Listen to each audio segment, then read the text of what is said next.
Hi friends, मेरा नाम अभिषेक राज। आज की क्लास में हम 1857 की विद्रोह के कांडों पर चर्चा करने जा रहे हैं। इससे पूर्व की वीडियो में हमने बात की थी कि 1857 का विद्रोह का आरंभिक कारण यानी मूलभूत कारण क्या था और 1857 का विद्रोह कहां से शुरू किया गया था। बात करते हैं कि 1857 का विद्रोह अचानक होने वाला कोई विद्रोह नहीं था, बल्कि 1757 से लेकर 1857 तक अंग्रेज सरकार द्वारा भारत में जो भी नीति अपनाई गई थी, उस नीति के परिणाम स्वरूप किसान, मजदूर, शिल्पकार, कुटीर उद्योग से संलग्न श्रमिक एवं देसी रियासत महाराजा के रोष का परिणाम था। 1857 की क्रांति में सैनिकों का भी अहम योगदान है।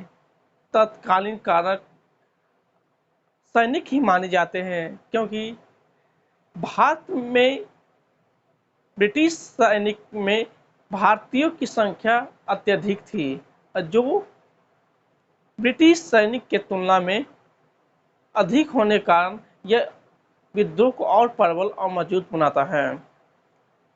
1857 की क्रांति 10 मई 1857 को मेरठ से शुरू किया गया था, लेकिन इसकी रणनीति रणोजी बापू और अजीमुल्ला खां द्वारा 31 मई 1857 को निर्धारित किया जाता है, लेकिन निर्धारित समय से पूर्व ही यह विद्रोह 10 मई 1857 को शुरू हो जाता है।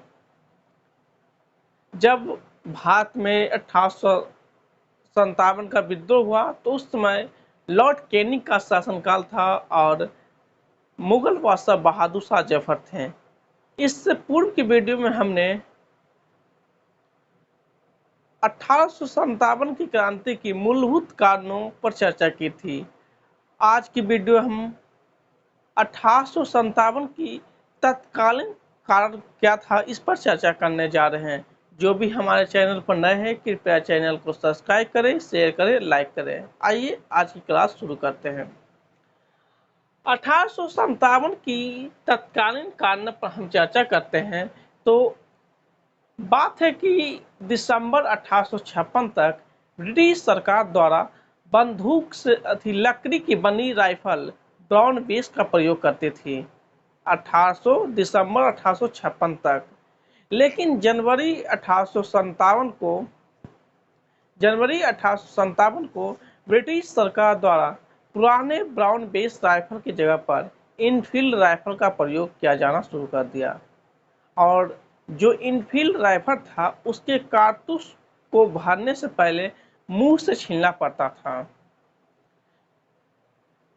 माना जाता है कि इनफील्ड राइफल के जो कारतूस थे, कारतूस की ऊपरी हिस्सा को मुंह से छीलना पड़ता था और यह ऊपरी परत गाय एवं सूअर के मांस से बनी होती थी, जो हिंदू और मुसलमान के लिए नापाक अपवित्र माना जाता था। जब इसकी अफवाह धीरे धीरे संपूर्ण भारत में फैलने लगी, तो इसकी सबसे पहली घटना हमको बैरकपुर, पश्चिम बंगाल से देखने को मिलता है। बैरकपुर पश्चिम बंगाल में 34वीं नेटिव इन्फेंट्री की छावनी थी, जहां 29 मार्च 1857 को मंगल पांडे के द्वारा इस विद्रोह का शुरू किया जाता है। यानी आरंभिक तौर पर इसकी पहली घटना में मंगल पांडे का अहम भूमिका है, क्योंकि मंगल पांडे द्वारा इनफील्ड राइफल में कारतूस भरने से इनकार कर दिया जाता है, जिसके लेकर कैप्टन बॉग एवं मेजर सर्जेंट द्वारा मंगल पांडे पर जोर जबरदस्ती किया जाता है, जिस दौरान मंगल पांडे द्वारा captain Baugh, lieutenant captain Baugh को और मेजर सर्जेंट को गोली मारकर हत्या कर दी जाती है। जिसके बाद 8 अप्रैल 1857 को मंगल पांडे को फांसी दे दिया जाता है। ये है आपका नोट्स। तत्कालीन काल में बात है कि दिसंबर 1856 तक अंग्रेज द्वारा ब्राउन बेस राइफल का प्रयोग किया जाता था और यह राइफल लकड़ी का बना होता था, ध्यान दीजिएगा। लेकिन जनवरी 1857 में ब्रिटिश सरकार द्वारा ब्राउन बेस राइफल के स्थान पर इनफील्ड राइफल का प्रयोग शुरू कर दिया गया, जिसका कारतूस को मुंह से ऊपरी परत को छीलना पड़ता था। यानी ब्राउन बेस राइफल के जगह जो हम इनफील्ड राइफल का प्रयोग किए थे, इनफील्ड राइफल की जो कारतूस थी उसकी ऊपरी परत को मुंह से छीलना पड़ता था और संभवतः माना जाता है कि कारतूस की ऊपरी परत गाय एवं सूअर की मांस का बना होता था, जो हिंदू एवं मुस्लिम के लिए अपवित्र माना जाता है। इसका इसका जब अफवाह धीरे धीरे भारत में फैलने लगा तो इसकी पहली घटना हमको 29 मार्च 1857 को मुर्शिदाबाद बंगाल में एक छावनी थी, सैनिक छावनी, जिसे 34वीं नेटिव इन्फेंट्री के नाम से जानते हैं और ये बैरकपुर में था, जहां के एक सिपाही मंगल पांडे द्वारा अपने कैप्टन बॉग और मेजर सर्जन के आदेश का अवहेलना किया जाता है, क्योंकि कैप्टन बॉग एवं मेजर सर्जन द्वारा मंगल पांडे को इनफील्ड राइफल में कारतूस भरने को कहा जाता है, लेकिन जोर जबरदस्ती के कारण मंगल पांडे द्वारा बॉग एवं सर्जन को गोली मारकर हत्या कर दिया जाता है, जिसके बाद ब्रिटिश सरकार द्वारा 8 अप्रैल 1857 को मंगल पांडे को फांसी दे दिया जाता है, जिसके बाद 34वीं नेटिव इन्फेंट्री बैरकपुर में नष्ट कर दिया जाता है। यानी 34वीं नेटिव जो छावनी थी बैरकपुर, उसको समाप्त कर दिया जाता है और 8 अप्रैल 1857 को मंगल पांडे को फांसी दे दिया जाता है। ये था पहली घटना। लेकिन इसकी दूसरी घटना आपको मेरठ में देखने को मिलेगा। मेरठ धीरे धीरे जब 8 अप्रैल 1857 को मंगल पांडे को फांसी पड़ा तो इसकी घटना धीरे धीरे संपूर्ण भारत में फैलने लगी और ये घटना मेरठ तक पहुंच गई। बात है 24 अप्रैल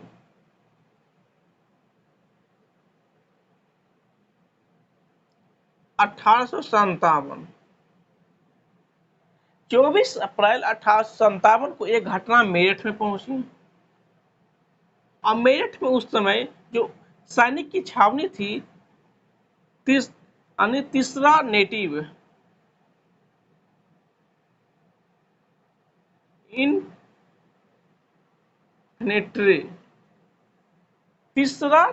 इन्फेंट्री थी, जिसके 99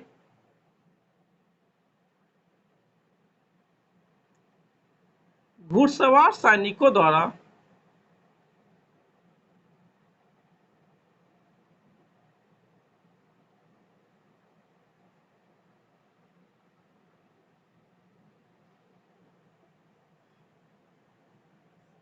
विद्रोह किया जाता है।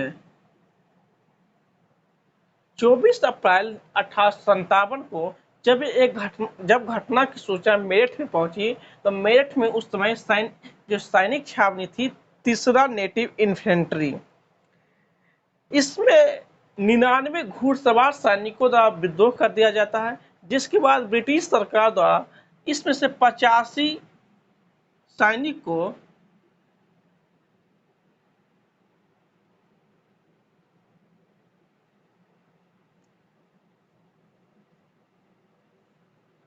उम्र कैद की सजा दिया जाता है।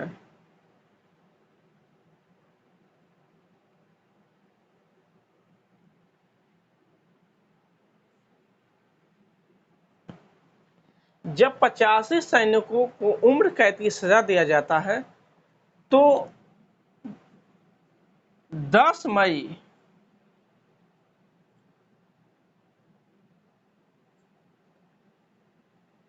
1857 को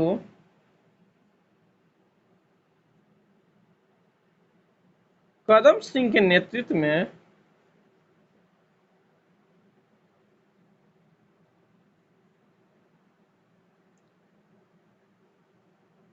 में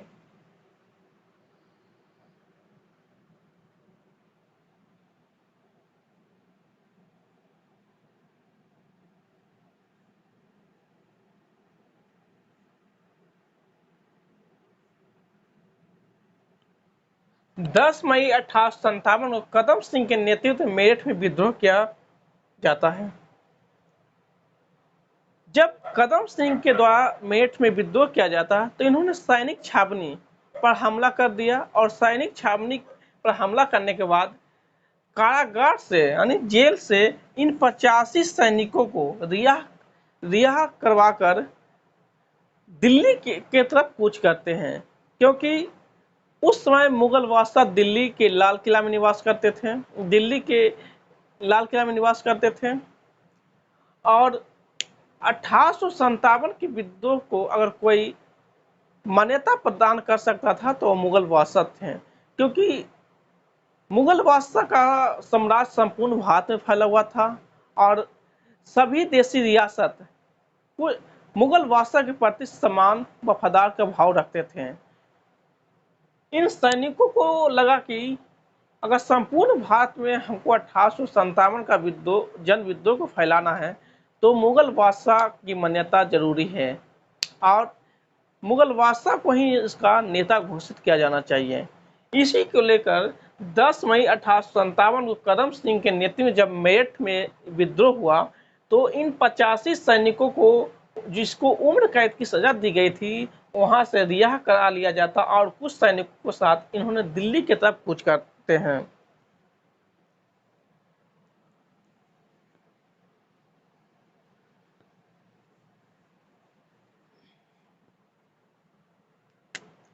बात है 11 मई की। 11 मई 1857 को मेरठ की सैनिक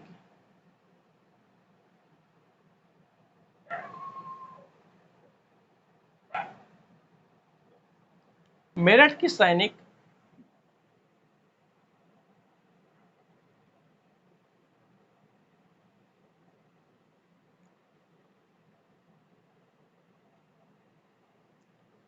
दिल्ली में पहुंचते हैं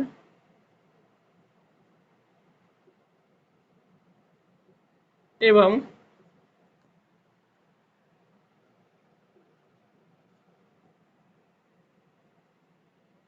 लाल किला के दरवाजे पर हंगामा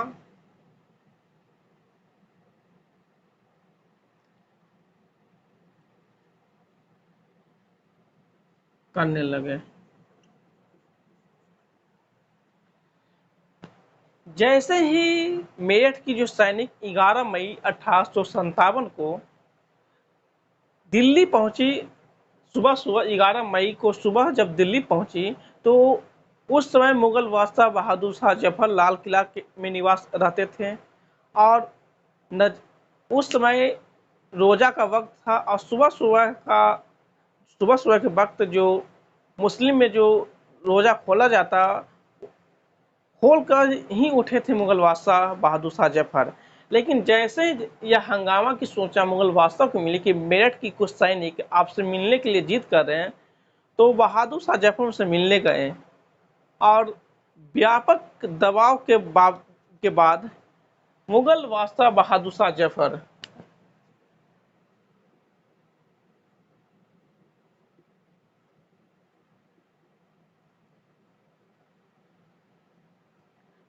मुगल बादशाह बहादुर शाह जफर व्यापक दबाव के बाद इस विद्रोह को मान्यता प्रदान करते हैं और इस विद्रोह का नेता घोषित होते हैं। विद्रोह का नेता घोषित हुए।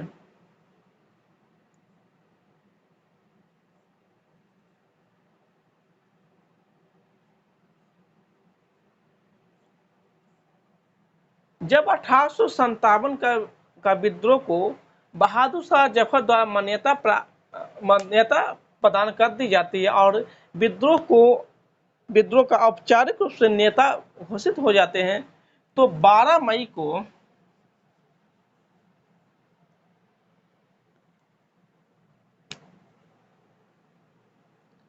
12 मई को विद्रोहियों द्वारा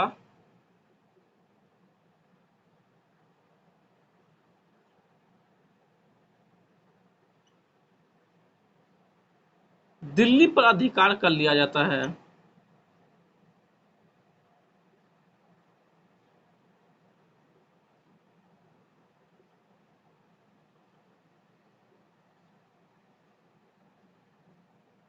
कर लिया गया। जब 12 मई 1857 को विद्रोहियों द्वारा दिल्ली पर अधिकार कर लिया गया तो ब्रिटिश सरकार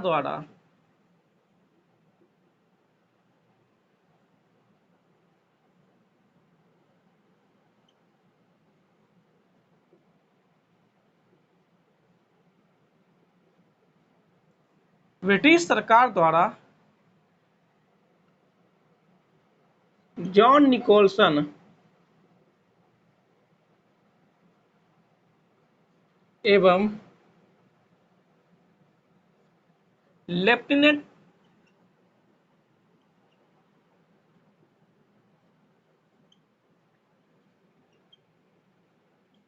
हडसन को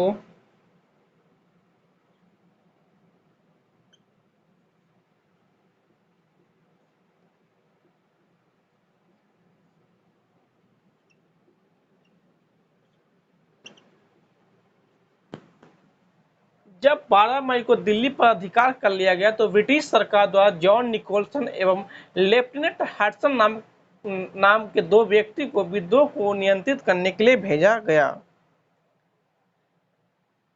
3 जुलाई को 1857 3 जुलाई 1857 को मुगलों द्वारा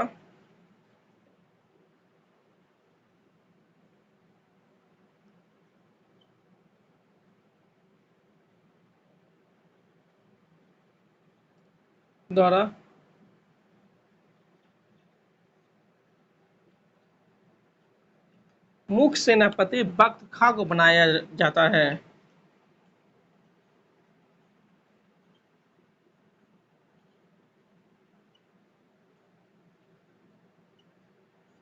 बनाया गया। 3 जुलाई 1857 को मुगलों द्वारा मुख्य सेनापति बख्त खां को बनाया गया और दिल्ली से 1857 की क्रांति का नेतृत्व मुगल बादशाह बहादुर शाह जफर और बख्त खां द्वारा किया गया। नियंत्रित करने के लिए ब्रिटिश सरकार द्वारा जॉन निकोलसन एवं लेफ्टिनेंट हडसन को भेजा जाता है, लेकिन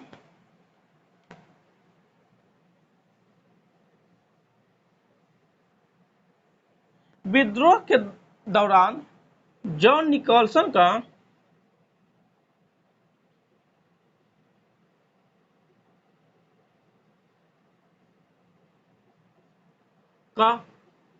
हत्या हो जाता है।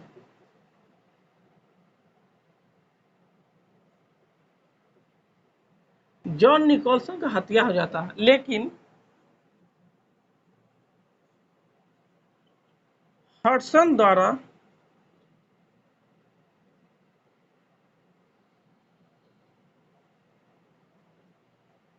मुगल बादशाह के पुत्र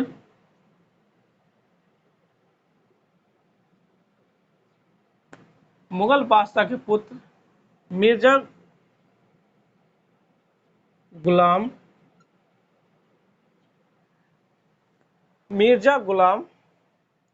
मिर्जा खिज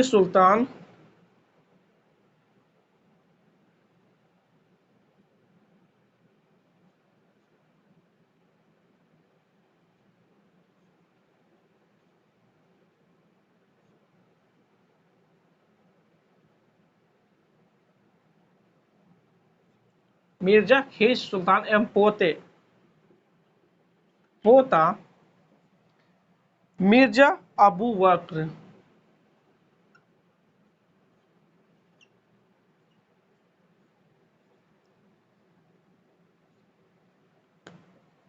लेकिन हडसन द्वारा मुगल बादशाह के पुत्र और पोते मिर्जा गुलाम, मिर्जा खिज सुल्तान और मिर्जा अबू बकर को लाल किला के दरवाजे पर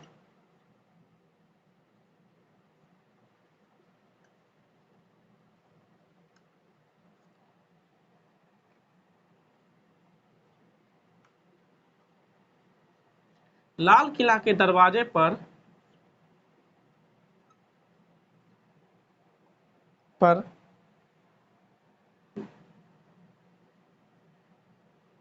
गोली मारकर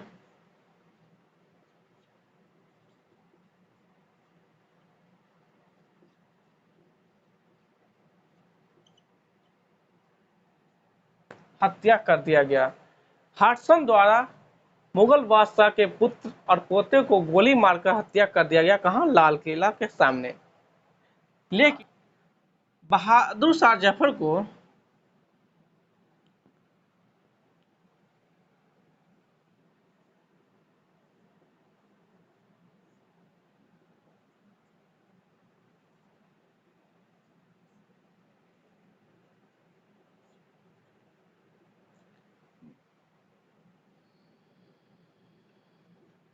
बहादुर शाह जफर को कुतुब मीनार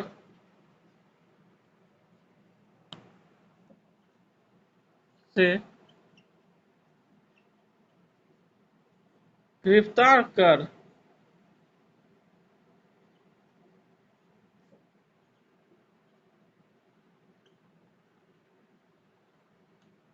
बेगम सहित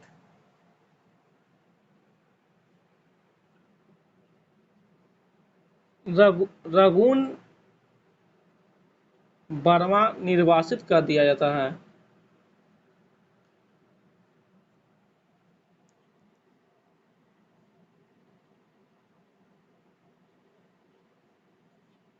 कर दिया गया, जहां 1862 में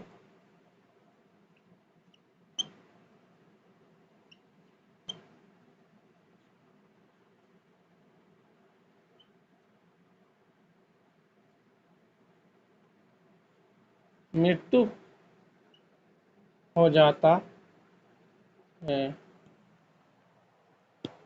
बहादुर शाह जफर को कुतुब मीनार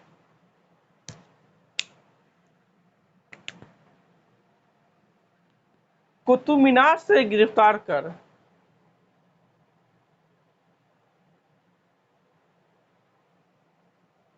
मुगल बादशाह को सॉरी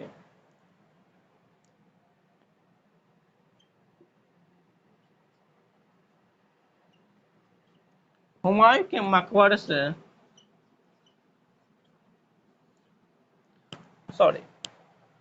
बहादुर शाह जफर को हुमायूं के मकबरे से गिरफ्तार कर बेगम सहित रगून वर्मा निर्वासित कर दिया जाता है, जहां 1862 में इनकी मृत्यु हो जाती है और वहां उनको दफना दिया जाता है। और 20 सितंबर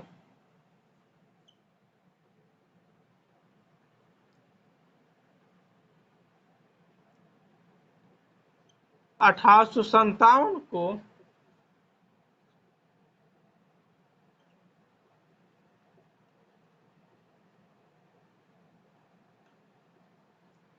अंग्रेजों द्वारा पुनः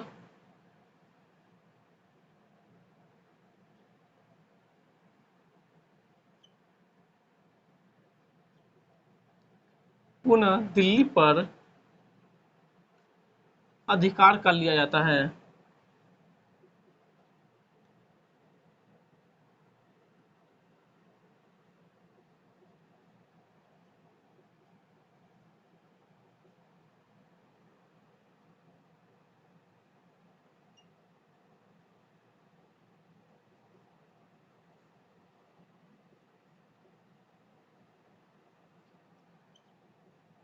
कर लिया गया 20 सितंबर 1857 को अंग्रेजों द्वारा पुनः दिल्ली पर अधिकार कर लिया गया। हडसन द्वारा मुगल बादशाह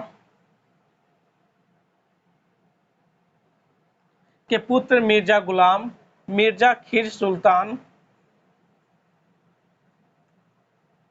और पोते मिर्जा अबू बकर को लाल किला के दरवाजे पर गोली मारकर हसन द्वारा हत्या कर दी जाती एवं बहादुर शाह जफर को हुमायूं के मकबरे से गिरफ्तार कर रंगून भेज दिया जाता, जहां 1862 में उनकी मृत्यु हो जाती है। 1857 की ये तत्कालीन कारण थी। इसके अलावा सैनिक कारण भी है, क्योंकि ब्रिटिश सरकार द्वारा सैनिकों के साथ रंगभेद की नीति अपनाती थी एवं लॉर्ड लॉर्ड डलहौजी द्वारा जब अवध को हड़पा गया तो ब्रिटिश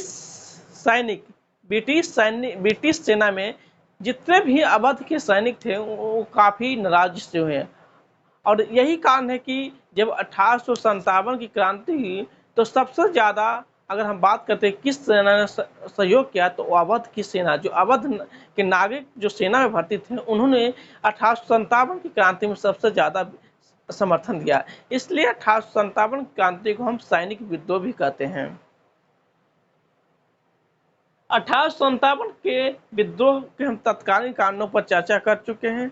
अब है कि 1857 का विद्रोह दिल्ली के अलावा किन किन शहरों में, किन किन क्षेत्रों में इसका विस्तार हुआ और वहाँ किनके द्वारा नियंत्रित किया गया, दिवाया गया, इस पर हमको चर्चा करना है। आज की क्लास यहीं तक। जो भी हमारे चैनल पर नए हैं कृपया चैनल को सब्सक्राइब करें, शेयर करें, लाइक करें। इसका पीडीएफ के लिए आपको कमेंट बॉक्स में या डिस्क्रिप्शन में आपको पिन दिया गया है टेलीग्राम का, वहां से आप टेलीग्राम पर जाकर इसका पीडीएफ प्राप्त कर सकते हैं।